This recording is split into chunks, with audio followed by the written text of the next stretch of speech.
Chapter 13. Mr. Molloy speaks on the telephone. The dawn of what promised to be an uneventful day broke greyly over Healthward Ho. By 7 o'clock, however, the sun had forced its way through the mists, and at 8 precisely one of its rays, stealing in at an upper window, fell upon Sergeant Major Flannery, lovely in sleep. He grunted, opened his eyes, and, realizing that another morning had arrived with all its manifold tasks and responsibilities, and after a few soldierly setting-up exercises, began his simple toilet. This completed, he made his way to the kitchen, where a fragrant smell of bacon and coffee announced that breakfast awaited him. His companions in the feast, Rosa the maid, and Mrs. Evans the cook, greeted him with the respectful warmth due to a man of his position and gifts. However unpopular Mr. Flannery might be with the resident patients of Healthward Ho, and Admiral Sir James Rigby Rudd, for one, had on several occasions expressed a wistful desire to skin him, he was always sure of a hearty welcome below stairs. Rosa worshipped his moustache, and Mrs. Evans found his conversation entertaining. Today, however, though the moustache was present in all its pristine glory, the conversation was lacking. Usually it was his custom, before so much as spearing an egg, to set things going brightly with some entertaining remark on the state of the weather, or possibly the absorbing description of a dream which he had had in the night, but this morning he sat silent, or as nearly silent as he could ever be when eating. "A penny for your thoughts, Mr. Flannery," said Mrs. Evans, piqued. The sergeant major started. It came to him that he had been remiss. "I was thinking, ma'am," he said, poising a forkful of bacon, "of what I may call the sadness of life." "Life is sad," agreed Mrs. Evans.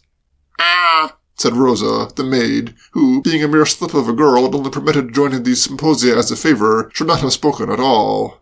"That virulent case upstairs," proceeded Mr. Flannery, swallowing the bacon and forking up another load. "Now, there's something that makes your heart bleed, if I may use the expression at the breakfast table. That young fellow, no doubt, started out in life with everything pointing to a happy and prosperous career. Good home, good education, everything. And just because he's allowed himself to fall into bad habits, there he is under lock and key, so to speak." "Can he get out?" asked Rosa. It was a subject which she and the cook discussed in alarmed whispers far into the night. Mr. Flannery raised his eyebrows. "No, he cannot get out, and if he did, you would have nothing to fear, not with me around." "I'm sure it's a comfort feeling that you are around, Mr. Flannery," said Mrs. Evans. "Almost the very words the young fellow's sister said to me when she left him here," rumbled Mr. Flannery complacently. "She said to me, 'Sergeant Major,' she said, 'it's such a relief to feel that there's someone like you here, Sergeant Major,' she said. 'I'm sure you're wonderful in any kind of an emergency, Sergeant Major,' she said." He sighed. "It's thinking of her that brings home the sadness of it all to a man, if you understand me. What I mean, here's that beautiful young creature racked with anxiety, as the saying is, on account of this worthless brother of hers." "I didn't think she was so beautiful," said Rosa. An awful silence followed these words, the sort of silence that would fall upon a housekeeper's room if, supposing such a thing possible, some young under-footman were to contradict the butler. Sergeant Major Flannery's eyes bulged, and he drank coffee in a marked manner. "Don't you talk nonsense, my girl," he said shortly. "A girl can speak, can't she? A girl can make a remark, can't she?" "Certainly she can speak," replied Mr. Flannery. "Undoubtedly she can make a remark. But," he added with a quiet severity, "let it be sense. That young lady was the most beautiful young lady I've ever seen. She had eyes." He paused for a telling simile. "Eyes," he resumed devoutly, "like twin stars." He turned to Mrs. Evans.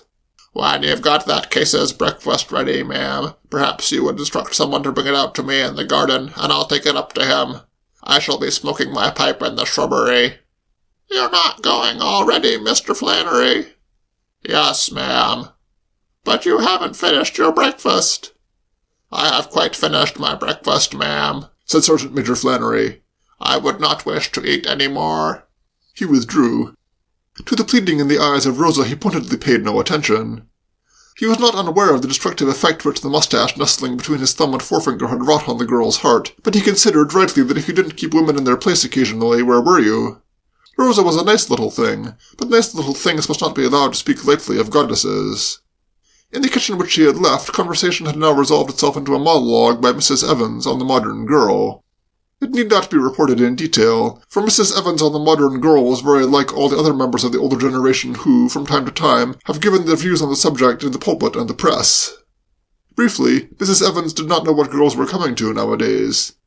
They spoke irreverently in the presence of their elders. They lacked respect. They thrust themselves forward. They annoyed good men to the extent of only half finishing their breakfasts. What Mrs. Evans' mother would have said if Mrs. Evans in her girlhood had behaved as Rosa had just behaved was a problem which Mrs. Evans frankly admitted herself unable to solve. And at the end of it all, the only remark which Rosa vouchsafed was a repetition of the one which had caused Sergeant Major Flannery to leave the table short 1 egg and a slice of bacon of his normal allowance. "I didn't think she was so beautiful," said Rosa, tossing a bobbed auburn head. Whether this deplorable attitude would have reduced Mrs. Evans to a despairing silence or caused her to repeat her observations with renewed energy will never be known, for at this moment one of the bells above the dresser jangled noisily. "That's him," said Mrs. Evans. "Go and see what he wants." She usually referred to the proprietor of Haltward Ho by means of a pronoun with a capital letter, disapproving, though she recognized its aptness, of her assistant's preference for the sobriquet of Old Monkey brand. "If it's his breakfast, tell him it'll be ready in a minute." Rosa departed. "It's not his breakfast," she announced, returning. "It's the case upstairs' breakfast. Old Monkey Brand wants to have a look at it before it's took him. Don't call him Old Monkey Brand." "Oh, it's what he looks like, isn't it?" "Never mind," replied Mrs. Evans, and resumed her speculations as to what her mother would have said. "He's to have some bacon and eggs and toast and a pot of coffee," said Rosa, showing rather a lack of interest in Mrs. Evans' mother. "And old Lord Twist wants to have a look at it before it's took him. It all depends what you call beautiful," said Rosa. "If you're going to call anyone beautiful that's got touched-up hair and eyes like one of those vamps in the pictures, well, all I can say is, that's enough," said Mrs. Evans. Silence reigned in the kitchen, broken only by the sizzling of bacon and the sniffs of a modern girl who did not see eye to eye with her elders on the subject of feminine beauty. "Here you are," said Mrs. Evans at length. "Get me one of them trays and the pepper and salt and mustard, and be careful you don't drop it." "Drop it? Why should I drop it?" "Well, don't. There was a woman in hearts and satins that had eyes just like hers," said Rosa, balancing the tray and speaking with the cold scorn which good women feel for their erring sisters. "And what she didn't do, apart from stealing all them important papers relating to the invention." "You're spelling that coffee." "No, I'm not." "Well, don't," said Mrs. Evans. Out in the garden, hidden from the gaze of any who might espy him and set him to work, Sergeant Major Flannery lolled in the shrubbery, savouring that best smoke of the day, the after-breakfast pipe. He was still ruffled, for Dolly had made a deep impression on him, and any statement to the effect that she was not a thing of loveliness ranked to his thinking under the head of blasphemy. Of course, he mused, there was this to be said for the girl Rosa, this rather important point to be put forward in extenuation of her loose speech. She worshipped the ground he walked on, and had obviously spoken as she did under the sudden smart of an uncontrollable jealousy. Contemplated in this light, her remarks became almost excusable, and, growing benevolent under the influence of tobacco, Mr. Flannery began to feel his resentment changing gradually into something approaching tenderness. Rosa, when he came to look at it squarely, was, he reflected, rather to be pitied than censured. Young girls, of course, needed suppressing at times, and had to be ticked off for their own good when they got above themselves, but there was no doubt that the situation must have been trying to one in her frame of mind. To hear the man she worshipped speaking with unrestrained praise of the looks of another of her sex was enough to upset any girl. Properly looked at, in short, Rosa's outburst had been a compliment, and Sergeant Major Flannery, now definitely mollified, decided to forgive her. At this moment he heard footsteps on the gravel path that skirted the shrubbery, and became alert and vigilant. He was not supposed to smoke in the grounds of Haltward Ho because of the maddening effect the spectacle could not fail to have upon the patients if they saw him. He knocked out his pipe and peered cautiously through the branches. Then he perceived that he need have had no alarm. It was only Rosa. She was standing with her back to him, holding a laden tray. He had remembered now that he had left instructions that the Keese's breakfast should be brought out to him, preliminary to being carried up the ladder. "Mr. Flannery!" called Rosa, and scanned the horizon. It was not often that Sergeant Major Flannery permitted himself any action that might be called arch or roguish, but his meditations in the shrubbery, added to the mellowing influence of tobacco, had left him in an unusually light-hearted mood. The sun was shining, the little birds were singing, and Mr. Flannery felt young and gay. Putting his pipe in his pocket accordingly, he crept through the shrubbery until he was immediately behind the girl, and then, in a tender whisper, uttered the single word, "Oh!" All great men have their limitations. We recognize the inevitability of this and do not hold it against them. One states, therefore, not in any spirit of reproach, but simply as a fact of historical interest, that tender whispering was one of the things that Sergeant Major Flannery did not do well. Between intention and performance there was, when Mr. Flannery set out to whisper tenderly, a great gulf fixed. The actual sound he now uttered was not unlike that which might proceed from the foghorn of an Atlantic liner, or a toastmaster having a fit in a boiler shop, and, bursting forth as it did within a few inches of her ear without any warning whatsoever, it had on Rosa an effect identical with that produced on Colonel Wyvern at an earlier point in this chronicle by John Curl's sudden bellow outside the shop of Chas Bywater, chemist. From trivial causes great events may spring. Rosa sprang about 3 feet. A sharp squeal escaped her, and she dropped the tray, after which she stood with a hand on her heart, panting. Sergeant Major Flannery recognized at once that he had done the wrong thing. His generous spirit had led him astray. If he had wished to inform Rosa that all was forgotten and forgiven, he should have stepped out of the shrubbery and said so in a few simple words face to face. By acting, as it were, obliquely and allowing himself to be for the moment a disembodied voice, he had made a mess of things. Among the things he had made a mess of were a pot of coffee, a pitcher of milk, a bowl of sugar, a dish of butter, vessels containing salt, mustard, and pepper, a rack of toast, and a plateful of eggs and bacon. All these objects now littered the turf before him, and, emerging from the shrubbery, he surveyed them ruefully. "Oh," he said. Oddly enough, relief rather than annoyance seemed to be the emotion dominating his companion.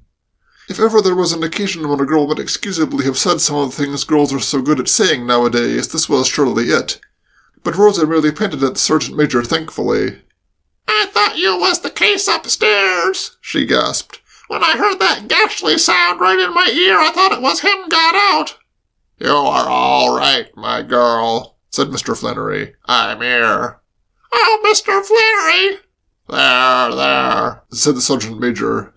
In spite of the feeling that he was behaving a little prematurely, he slipped a massive arm round the girl's waist. He also kissed her.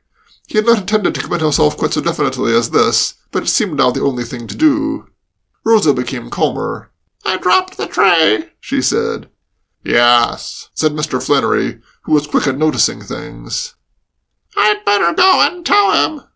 "Tell Mr. Twist?" "Well, I'd better, hadn't I?"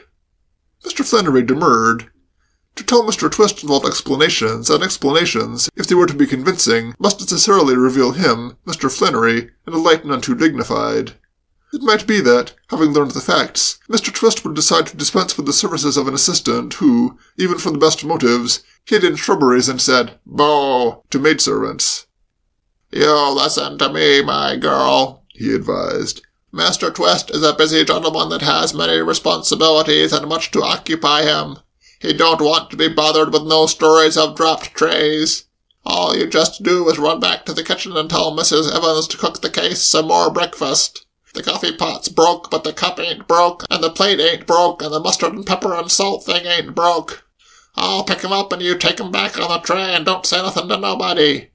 While you're gone, I'll be burying what's left of them eggs." "But Mr. Twist put something special in the coffee." "Eh? How do you mean?" "When I took him in the tray just now, he said, 'Is that the case upstairs' breakfast?' And I said, yes, it was. And old Monkey Brand put something that looked like an aspirin tablet or something in the coffee pot. I thought it might be some medicine he had to make him quiet and keep him from breaking out and murdering all of us." Mr. Flannery smiled indulgently. "That case upstairs don't need nothing of that sort, not when I'm around," he said. "Dr. Twist's like all these civilians. He gets unduly nervous. He don't understand that there's no need or necessity or occasion whatsoever for these what I may call sedatives when I'm on the premises to lend an hand in case of any virulence. Besides, it don't do anybody no good always to be taking these drugs and whatnot. The case added sleeping draught yesterday, and you never know it might not undermine his health to go taking another this morning. So if Mr. Twist asks you has the case had his copy, you just say, 'Yes, sir,' in a smart and respectful manner, and I'll do the same. And then nobody needn't be any the wiser." Mr. Flannery's opportunity of doing the same occurred not more than a quarter of an hour later. Returning from the task of climbing the ladder and handing in the revised breakfast at John's window, he encountered his employer in the hall. "Oh, Flannery," said Mr. Twist. "Sir, the violent case, has he had breakfast?" He was eating it quite hearty when I left him not 5 minutes ago, sir. Chimp paused. Did he drink his coffee? He asked carelessly. Yes, sir, replied Sergeant Major Flannery in a smart and respectful manner.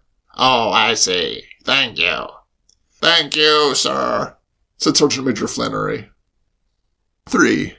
In describing John as eating his breakfast quite hearty, Sergeant Major Flannery, though not as a rule an artist in words, had for once undoubtedly achieved the mot juste.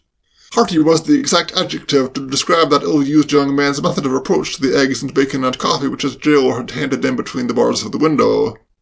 Neither his now rooted dislike of Mr. Flannery, nor any sense of the indignity of accepting food like some rare specimen in a zoo could compete in John with an appetite which had been growing silently within him through the night watches. His headache had gone, leaving in its place a hunger which wolves might have envied. Placing himself outside an egg almost before the sergeant major had time to say, "Oh, he finished the other egg, the bacon, the toast, the butter, the milk, and the coffee, and, having lifted the plate to see if any crumbs had got concealed beneath it and finding none, was compelled reluctantly to regard the meal as concluded. He now felt considerably better. Food and drink had stayed in him that animal ravenousness which makes food and drink the only possible object of a man's thoughts, and he was able to turn his mind to other matters. Having found and swallowed a lump of sugar which had got itself overlooked under a fold of the napkin, he returned to the bed and lay down. A man who wishes to think can generally do so better in a horizontal position. So John lay on the bed and stared at the ceiling, pondering. He certainly had sufficient material for thought to keep him occupied almost indefinitely. The more he meditated upon his present situation, the less was he able to understand it. That the villain Twist, wishing to get away with the spoils of Rudge Hall, should have imprisoned him in this room in order to gain time for flight would have been intelligible. John would never have been able to bring himself to approve of such an action, but he had to admit its merit as a piece of strategy. But Twist had not flown. According to Sergeant Major Flannery, he was still on the premises, and so, apparently, was his accomplice, the black-hearted Malloy. But why? What did they think they were doing? How long did they suppose they would be able to keep a respectable citizen cooped up like this, even though his only medium of communication with the outer world were more than usual a fat-headed Sergeant Major? The thing baffled John completely. He next turned his mind to thoughts of Pat, and experienced a feverish concern. Here was something to get worried about. What, he asked himself, must Pat be thinking? He had promised to call for her in the Widgeon 7 at 1 o'clock yesterday. She would assume he had forgotten. She would suppose... He would have gone on torturing himself with these reflections for a considerable time, but at this moment he suddenly heard a sharp clicking sound. It resembled the noise a key makes when turning in a lock, and was probably the only sound on earth which at this particular point in his meditations would have had the power to arrest his attention. He lifted his head and looked around. Yes, the door was opening. And it was opening, what was more, in just the nasty, slow, furtive, sneaking way in which a door would open if somebody like the leper Twist had got hold of the handle. In this matter of the hellhound Twist's mental processes, John was now thoroughly fogged. The man appeared to be something very closely resembling an imbecile. When flight was the one thing that could do him a bit of good, he did not fly, and now, having with drugs and imprisonment and the small talk of sergeant majors reduced a muscular young man to a condition of homicidal enthusiasm, he was apparently paying that young man a social call. However, the mental condition of this monkey-faced, wax-mustached bounder and criminal was beside the point. What was important was to turn his weak-mindedness to profit. The moment was obviously one for cunning and craftiness, and John accordingly dropped his head on the pillow, cunningly closed his eyes, and craftily began to breathe like one in deep sleep. The ruse proved effective. After a moment of complete silence, a board creaked. Then another board creaked, and then he heard the door close gently. Finally, from the neighborhood of the door, there came to him a sound of whispering. And across the years there floated into John's mind a dim memory. This whispering, it reminded him of something. Then he got it. Ages ago, when he was a child, Christmas Eve, his father and mother looking in the doorway to make sure that he was asleep before creeping to the bed and putting the presents in his stocking. The recollection encouraged John. There was nothing like having done a thing before and knowing the technique. He had never been asleep on those bygone Christmas Eves, but the gift-bearers had never suspected it, and he resolved that, if any of the old skill and artistry still lingered with him, the Messrs. Twist and Malloy should not suspect it now. He deepened the note of his breathing, introducing into it a motif almost asthmatic. "It's all right," said the voice of Mr. Twist. "Okay," said the voice of Mr. Malloy. "Okay," said the voice of Mr. Twist. Whereupon, walking confidently, and without any further effort at stealth, the two approached the bed. "I guess he drank the whole potful," said Mr. Twist. Once more John found himself puzzling over the way this man's mind worked. By pot he presumably meant the coffee pot standing on the tray, and why the contents of this should appear to him in the light of a soporific was more than John could understand. "Say, listen," said Mr. Twist. "You go and hang round outside the door, Soapy." "Why?" inquired Mr. Molloy, and it seemed to John that he spoke coldly. "So's to see nobody comes along, of course." "Yeah?" said Mr. Molloy, and his voice was now unmistakably dry. "And you'll come out in a minute and tell me you're all broke up about it, but he hadn't got the ticket on him after all." "You don't think?" "Yes, I do think." "If you can't trust me that far." "Chimpy," said Mr. Molloy, "I wouldn't trust you as far as a snail could make in 3 jumps. I wouldn't believe you, not even if I knew you were speaking the truth." "Oh, well, if that's how you feel," said Mr. Twist, injured.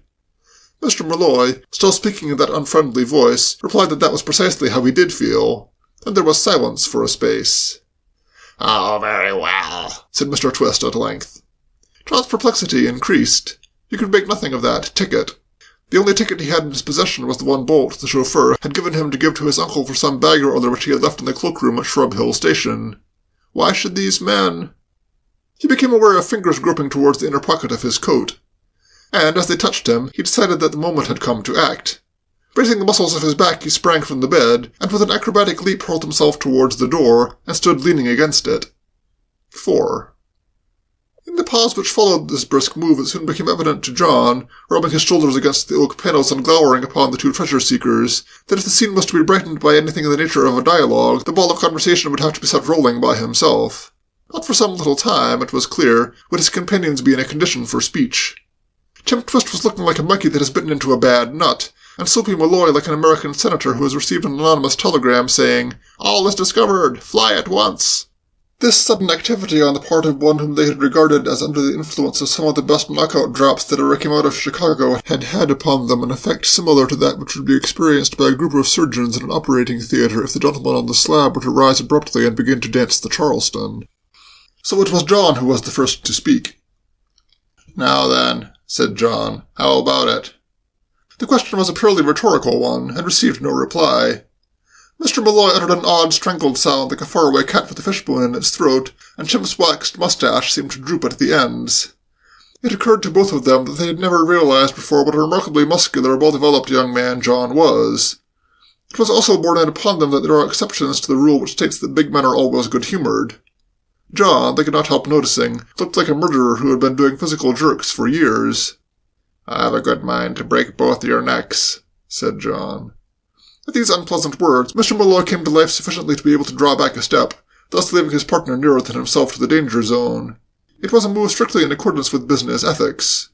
For if, Mr. Molloy was arguing, Ch13 claimed 70% of the profits of their little venture, it was only fair that he should assume an equivalent proportion of its liabilities. At the moment, the thing looked like turning out all liabilities, and these Mr. Molloy was only too glad to split on a 70-30 basis. So he moved behind Ch13, and round the bulwark of his body, which he could have wished had been more substantial, peered anxiously at John. John, having sketched out his ideal policy, was now forced to descend to the practical. Agreeable as it would have been to take these 2 men and bump their heads together, he realized that such a course would be a deviation from the main issue. The important thing was to ascertain what they had done with the loot, and to this inquiry he now directed his remarks. "Where's that stuff?" he asked. "Stuff?" said Ch13. "You know what I mean. Those things you stole from the hall." Ch13, who had just discovered that he was standing between Mr. Molloy and John, swiftly skipped back a pace. This caused Mr. Molloy to skip back too. John regarded this liveliness with a smouldering disfavor. "Stand still," he said. Ch13 stood still.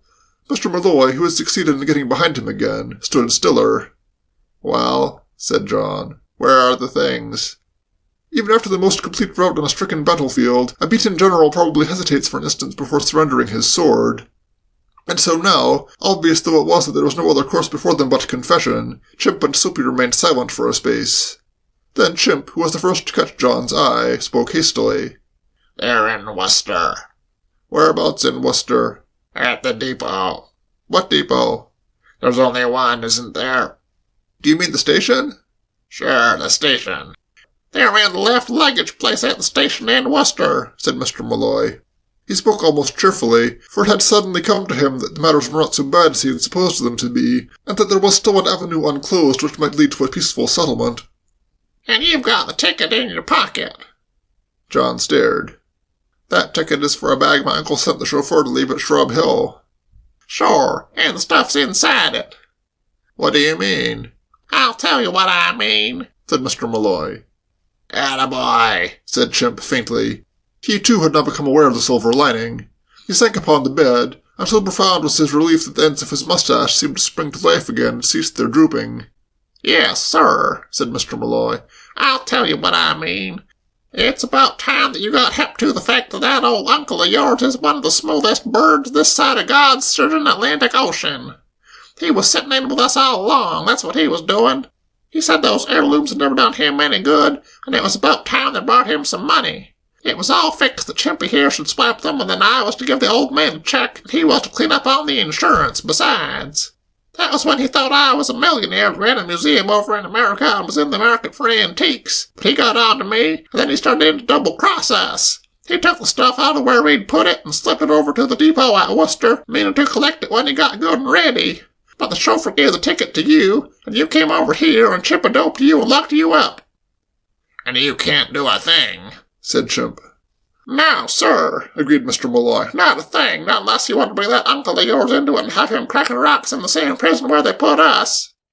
I'd like to see that old bird cracking rocks at that, said Chimp pensively. So would I like to see him cracking rocks, said Mr. Malloy cordially. I can't think of anything I'd like better than to see him cracking rocks, but not at the expense of me cracking rocks. Or me, said Chimp. Or you, said Mr. Malloy after a slight pause. So there's the position, Mr. Carroll. You can go ahead and have us pinched if you like, but just bear in mind that if you do, there's going to be one of those scandals in high life you read about. Yes, sir, real front-page stuff. You bet there is, said Chimp. Yes, sir, you bet there is, said Mr. Malloy. You're darn tootin' there is, said Chimp. Yes, sir, you're darn tootin' there is, said Mr. Malloy. And on this note of perfect harmony the partners rested their case and paused, looking at John expectantly. John's reaction to the disclosure was not agreeable. It is never pleasant for a spirited young man to find himself baffled, nor is it cheering for a member of an ancient family to discover that the head of that family has been working in association with criminals, and behaving in a manner calculated to lead to rock-cracking. Not for an instant did it occur to him to doubt the story. Although the Messrs. Twist and Malloy were men whose statements the prudent would be inclined to accept as a rule with reserve, on this occasion it was evident that they were speaking nothing but the truth. Say, listen, cried Chimp, alarmed. He had been watching John's face and did not like the look of it. No rough stuff. John had been contemplating none. Chimp and his companion had ceased to matter, and the fury which was making his face rather an unpleasant spectacle for two peace-loving men, shut up in a small room with him, was directed exclusively against his Uncle Lester. Rudge Hall and its treasures were sacred to John, and the thought that Mr. Carmody, whose trust they were, had framed this scheme for the house's despoilment was almost more than he could bear. It isn't us you ought to be sore at, urged Mr. Malloy. It's that old uncle of yours. Sure it is, said Chimp. Sure it is, echoed Mr. Malloy. Not for a long time had he and his old friend found themselves so completely in agreement. He's the guy you want to soak it to. I'll say he is. I'll say he is, said Mr. Malloy. Say, listen, let me tell you something. Something that'll make you feel good. I happen to know that old man Carmody is throwing the wool over those insurance people's eyes by offering a reward for the recovery of that stuff. £1,000. He told me so himself.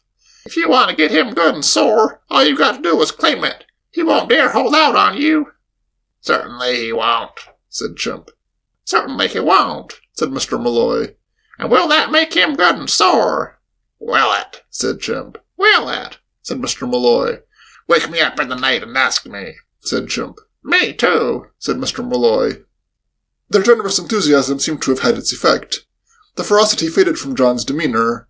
Something resembling a smile floated across his face, as if some pleasing thought were entertaining him. Mr. Malloy relaxed his tension and breathed again. Chimp, in his relief, found himself raising a hand to his mustache. I see, said John, slowly. He passed his fingers thoughtfully over his unshaven chin. Is there a car in your garage? He asked. Sure there's a car in my garage, said Chimp. You're a car. What? Certainly. But that girl went off in it. She sent it back. So overwhelming was the joy of these tidings that John found himself regarding Chimp almost with liking. His car was safe after all. His Arab steed, his Widgeon 7. Any further conversation after this stupendous announcement would, he felt, be an anticlimax. Without a word he darted to the door and passed through, leaving the two partners staring after him blankly. Well, what do you know about that? Said Chimp. Mr. Malloy's comment on the situation remained unspoken, for even as his lips parted for the utterance of what would no doubt have been a telling and significant speech, there came from the door outside a single thunderous, "Oh, ah!" followed immediately by a sharp smacking sound, and then a noise that resembled the delivery of a ton of coals. Mr. Malloy stared at Chimp. Chimp stared at Mr. Malloy. "Gosh," said Chimp, awed. "Gosh," said Mr. Malloy. "That was Flannery," said Chimp unnecessarily. "Was," said Mr. Malloy. "Yes, right." It was not immediately that either found himself disposed to leave the room and institute inquiries, or more probably, judging from that titanic crash, a post-mortem. When eventually they brought themselves to the deed and crept palely to the head of the stairs, they were enabled to see, resting on the floor below, something which from its groans appeared at any rate for the moment to be alive. Then this object unscrambled itself and, rising, revealed the features of Sergeant Major Flannery. Mr. Flannery seemed upset about something. "Was it you, sir?" he inquired in tones of deep reproach. "Was it you, Mr. Twist, that unlocked that case's door?" "I wanted to have a talk with him," said Chimp, descending the stairs and gazing remorsefully at his assistant. "I have the honor to inform you," said Mr. Flannery formally, "that the case has legged it. Are you hurt?" "In reply to your question, sir," said Mr. Flannery in the same formal voice, "I am hurt." It would have been plain to the most casual observer that the man was speaking no more than the truth. How, in the short time at his disposal, John had managed to do it was a mystery which baffled both Chimp and his partner. An egg-shaped bump stood out on the Sergeant Major's forehead like a rocky promontory, and already he was exhibiting one of the world's most impressive black eyes. The thought that there but for the grace of God went Alexander Twist filled the proprietor of Haltford Ho with so deep a feeling of thankfulness that he had to clutch at the banister to support himself. A similar emotion was plainly animating Mr. Malloy. To have been shut up in a room with a man capable of execution like that, a man, moreover, nurturing a solid and justifiable grudge against him, and to have escaped uninjured, was something that seemed to him to call for celebration. He edged off in the direction of the study. He wanted a drink, and he wanted it quick. Mr. Flannery, pressing a hand to his wounded eye, continued with the other to hold Chimp rooted to the spot. It was an eye that had much of the quality of the ancient mariners, and Chimp did not attempt to move. "If you had listened to my advice, sir," said Mr. Flannery coldly, "this would never have happened. Did I or did I not say to you, Mr. Twist, did I or did I not repeatedly say that it was imperative and essential that that case be kept securely under lock and key? And then you go asking for it, sir, begging for it, pleading for it by opening the door and giving him the opportunity to roam the house at his sweet will and think when so disposed. I had just reached the head of the stairs when I see him. I said, and advanced promptly at the double to do my duty, that being what I am paid for and what I draw my salary for doing, and the next thing I know I copped it square in the eye and him and me was rolling down the stairs together. I bumped my head against the woodwork at the bottom of it, or it may have been that chest there, and for a moment all went black and I knew no more." Mr. Flannery paused. "All went black and I knew no more," he repeated, liking the phrase. "And when I come to, as the expression is, the case had gone. Where he is now, Mr. Twist, who can say? Murdering the patients as like as not, or—" He broke off. Outside on the drive, diminishing in the distance, sounded the engine of a car. "That's him," said Mr. Flannery. "He's gone." He brooded for a moment. "Gone," he resumed. "Gone to roam the countryside and maybe have half a dozen assassinations on his conscience before the day's out. And you'll be responsible, Mr. Twist. On that last awful day, Mr. Twist, when you and I and all of us come up before the judgment seat, do you know what'll happen? I'll tell you what'll happen. The Lord God Almighty will say, angry like, 'Who's responsible for all these corpses I see laying around here?' And he'll look at you sort of sharp, and you'll have to rise up and say, 'It was me, Lord. I'm responsible for them corpses. If I'd have done as Sergeant Major Flannery repeatedly told me and kept that case under lock and key, as the saying is, there wouldn't have been none of these poor murdered blokes.' That's what you'll have to rise and say, Mr. Twist. I will now leave you, sir, as I wish to go into the kitchen and get that young Rosa to put something on this nasty bruise and eye of mine. If you have any further instructions for me, Mr. Twist, I'll be glad to attend to them. If not, I'll go up to my room and have a bit of a lay down. Good morning, sir. The sergeant major had had his say. He withdrew in good order along previously prepared lines of retreat, and Chimp, suddenly seized with the same idea which had taken Soapy to the study, moved slowly off down the passage. In the study he found Mr. Malloy, somewhat refreshed, seated at the telephone. "What are you doing?" he asked. "Playing the flute," replied Mr. Malloy shortly. "Who are you phoning to?" "Dolly, if you want to know. I've got to tell her about all this business going bluey, haven't I? I've got to break it to her that after all her trouble and pains she isn't going to get a cent out of the thing, haven't I?" Chimp regarded his partner with disfavour. He wished he had never seen Mr. Malloy. He wished he might never see him again. He wished he were not seeing him now. "Why don't you go up to London and tell her?" he demanded sourly. "There's a train in 20 minutes. "I'd rather do it on the phone," said Mr. Malloy. End of Chapter 13.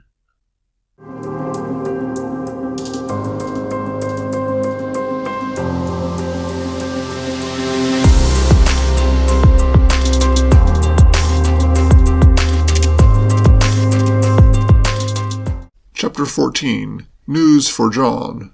1. The sun whose rays had roused Sergeant Major Flannery from his slumbers at Healthward Ho that morning had not found it necessary to perform the same office for Lester Carmody at Rudge Hall. In spite of the fact that he had not succeeded in getting to sleep till well on in the small hours, Mr. Carmody woke early. There is no alarm clock so effective as a disturbed mind, and Mr. Carmody's mind was notably disturbed. On the previous night he had received shock after shock, each more staggering than the last. First, Bolt, the chauffeur, had revealed the fact that he had given the fateful ticket to John. Then Sturgis, after letting fall in the course of his babblings the information that Mr. Malloy knew that John had the ticket, had said that that young man, when last seen, had been going off in the company of Dolly Malloy. And finally, John had not only failed to appear at dinner, but was not to be discovered anywhere on the premises at as late an hour as midnight. Having breakfasted, contrary to the habit of years, quickly and sketchily, Mr. Carmody, who had haunted the stable-yard till midnight, went there again in the faint hope of finding that his nephew had returned. But except for Emily, who barked at him, John's room was empty. Mr. Carmody wandered out into the grounds, and for some half-hour paced the gravel paths in growing desolation of soul. Then, his tortured nerves becoming more and more afflicted by the behaviour of one of the under-gardeners, who, full of the feudal spirit, insisted on touching his hat like a clockwork toy every time his employer passed, he sought refuge in his study. It was there, about an hour later, that John found him. Mr. Carmody's first emotion on beholding his long-lost nephew was one of ecstatic relief. "John!" he cried, bounding from his chair. Then, chilling his enthusiasm, came the thought that there might be no occasion for joy in this return. Probably, he reflected, John, after being drugged and robbed of the ticket, had simply come home in the ordinary course of events. After all, there would have been no reason for those scoundrels to detain him. Once they had got the ticket, John would have ceased to count. "Where have you been?" he asked in a flatter voice. A rather peculiar smile came and went on John's face. "I spent the night at Healthward Ho," he said. "Were you worried about me?" "Extremely worried."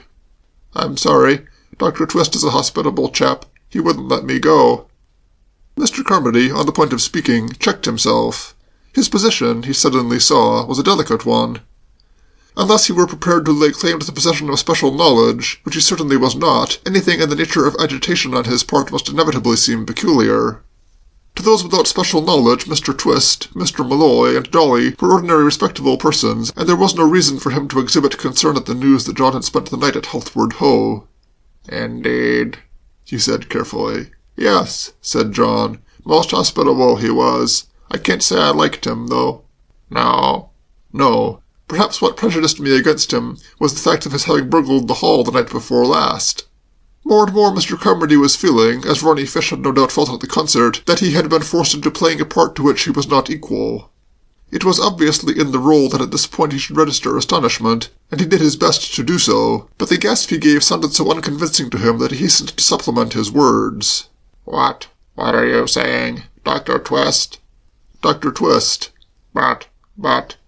"It's come as quite a surprise to you, hasn't it?" said John. and for the first time since this interview had begun, Mr. Carmody became alive to the fact that in his nephew's manner there was a subtle something which he did not like, something decidedly odd. This might, of course, simply be due to the circumstance that the other's chin was bristling with an unsightly growth, and that his eyes were red about the rims. Perhaps it was merely his outward appearance that gave the suggestion of the sinister. But Mr. Carmody did not think so. He noted now that John's eyes, besides being red, were strangely keen. Their expression seemed, to his sensitive conscience, accusing. The young man was looking at him. Yes, undoubtedly the young man was looking at him most unpleasantly. "By the way," said John, "Bolt gave me this ticket yesterday to give to you. I forgot about it till it was too late." The relatively unimportant question of whether or not there was a peculiar look in his nephew's eyes immediately ceased to vex Mr. Carmody. All he felt at this instant was an almost suffocating elation. He stretched out an unsteady hand. "Oh, yes," he heard himself saying. "That ticket. Quite so, of course. Bolt left a bag for me at Shrub Hill Station." "He did." "Give me the ticket." "Later," said John, and put it back in his pocket. Mr. Carmody's elation died away. There was no question now about the peculiar look in his companion's eye. It was a grim look, a hard, accusing look, not at all the sort of look a man with a tender conscience likes to have boring into him. What do you mean?" John continued to regard him with that unpleasantly fixed stare. "I hear you have offered a reward of £1,000 for the recovery of those things that were stolen, Uncle Lester." Yes. "I'll claim it." "What?" "Uncle Lester," said John, and his voice made a perfect match for his eye. "Before I left Holtward Ho I had a little talk with Mr. Twist and his friend Mr. Malloy. They told me a lot of interesting things. Do you get my meaning, or shall I make it plainer?" Mr. Carmody, who had bristled for a moment with the fury of a parsimonious man who sees danger threatening his checkbook, sank slowly back into his chair like a balloon coming to rest. "Good," said John. "Write out a check and make it payable to Colonel Wyvern." "Colonel Wyvern?" "I am passing the reward on to him. I have a particular reason for wanting to end all that silly trouble between you two, and I think this should do it. I know he is simply waiting for you to make some sort of advance. So you're going to make an advance of £1,000. Mr. Carmody gulped. "Wouldn't 500 be enough?" 1,000. "It's such a lot of money." "A nice round sum," said John. Mr. Carmody did not share his nephew's views as to what constituted niceness and roundness in a sum of money, but he did not say so. He sighed deeply and drew his checkbook from its drawer. It was as if some malignant fate had brooded over him, he felt, ever since this business had started. From the very first, life had been one long series of disbursements. All the expense of entertaining the Malloy family, not to mention the unspeakable runny fish. The car going to and fro between Holtward Ho and Rudge at 6 shillings per trip. The £500 he had had to pay to get Hugo out of the house. And now this appalling, devastating sum. Money going out all the time. Money, and all for nothing. He blotted the check and held it out. "Don't give it to me," said John. "You're coming with me now to Colonel Wyvern's house to hand it to him in person with a neat little speech."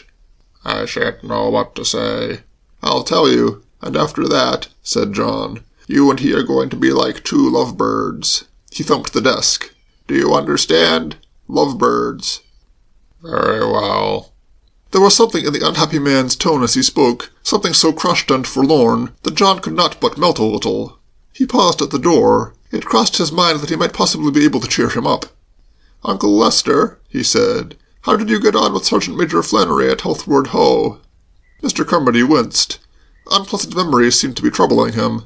"Just before I left," said John, "I blacked his eye and we fell downstairs together." "Downstairs?" "Right down the entire flight. He thumped his head against an oak chest."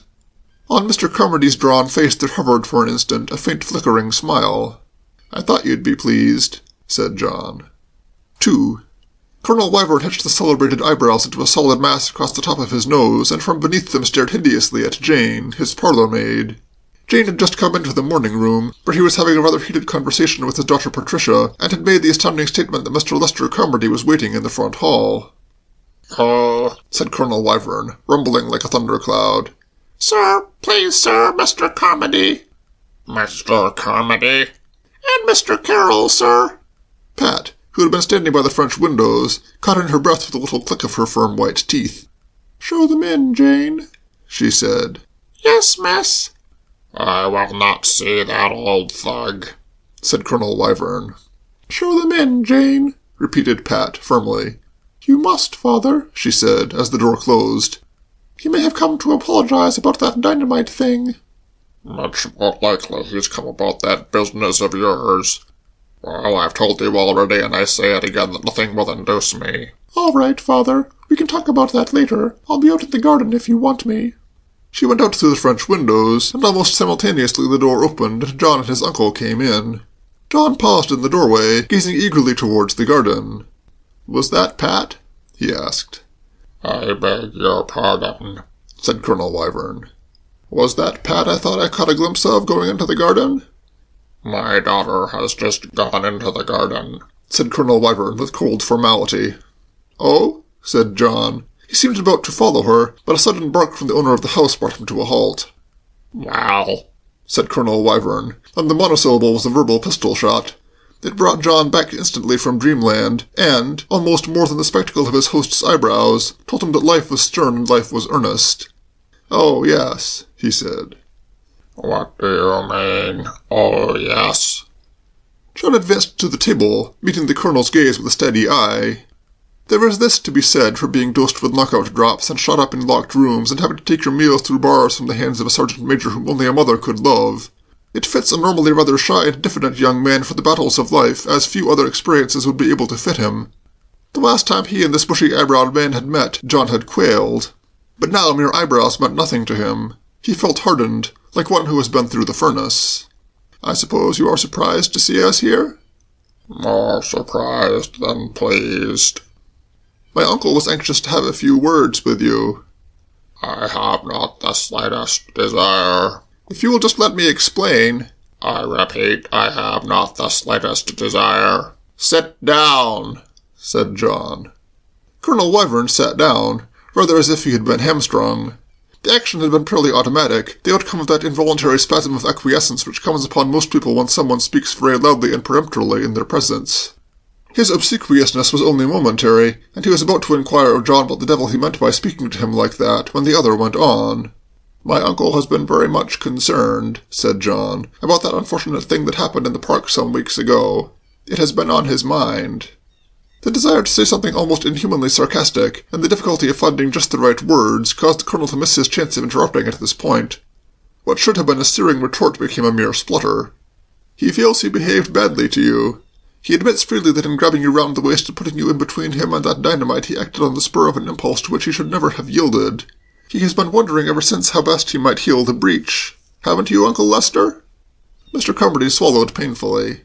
Yes. He says yes, said John, relaying the information to its receiving station. You have always been his closest friend, and the thought that there was this estrangement has been preying on my uncle's mind. This morning, unable to endure it any longer, he came to me and asked my advice. I was very glad to give it him, and I am still more glad that he took it. My uncle will now say a few words. Uncle Lester. Mr. Carmody rose haltingly from his seat. He was a man who stood on the verge of parting with £1,000 in cool cash, and he looked it. His face was haggard, and his voice, when he contrived to speak, thin and trembling. Wyvern, I thought, prompted John. I thought, said Mr. Carmody, that in the circumstances, it would be best. It would be best if... Words, and there should have been 63 more of them, failed Mr. Carmody. He pushed a slip of paper across the table and resumed his seat, a suffering man. I fail to... began Colonel Wyvern. And then his eye fell on the slip of paper, and pomposity slipped from him, like breath off a razor blade. What? He said. Moral and intellectual damages, said John. My uncle feels he owes it to you. Silence fell upon the room. The Colonel had picked up the check and was scrutinizing it as if he had been a naturalist and it's some rare specimen encountered in the course of his walks abroad. His eyebrows, disentangling themselves and moving apart, rose in an astonishment he made no attempt to conceal. He looked from the check to Mr. Carmody and back again. God, said Colonel Wyvern. With a sudden movement he tore the paper in two, burst into a crackling laugh, and held his hand out. God, he cried jovially. Do you think I want money? All I ever wanted was for you to admit that you were an old scoundrel and a murderer, and you've done it. And if you knew how lonely it's been in this infernal place with no one to speak to or smoke a cigar with." Mr. Carmody had risen, in his eyes the look of one who sees visions and beholds miracles. He gazed at his old friend in awe. Long as he had known him, it was only now that he realized his true nobility of soul. "Wyvern." "Carmody," said Colonel Wyvern. "how are the pike?" "The pike?" Mr. Carmody blinked, still dazed. "Pike?" "In the moat. Have you caught the big one yet?"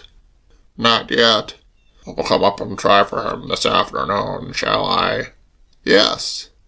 "He says yes," said John, interpreting. "And only just now," said Colonel Wyvern. "I was savaging my daughter because she wanted to marry into your family." "What's that?" cried Mr. Carmody, and John clutched the edge of the table. His heart had given a sudden ecstatic leap, and for an instant the room had seemed to rock about him. "Yes," said Colonel Wyvern. He broke into another of his laughs, and John could not help wondering where Pat had got that heavenly tinkle of silver bells which served her on occasions when she was amused. Not from her father's side of the family. "Bless my soul," said Mr. Carmody. "Yes," said Colonel Wyvern. "She came to me just before you arrived and told me that she wanted to marry your nephew, Hugo." End of chapter 14.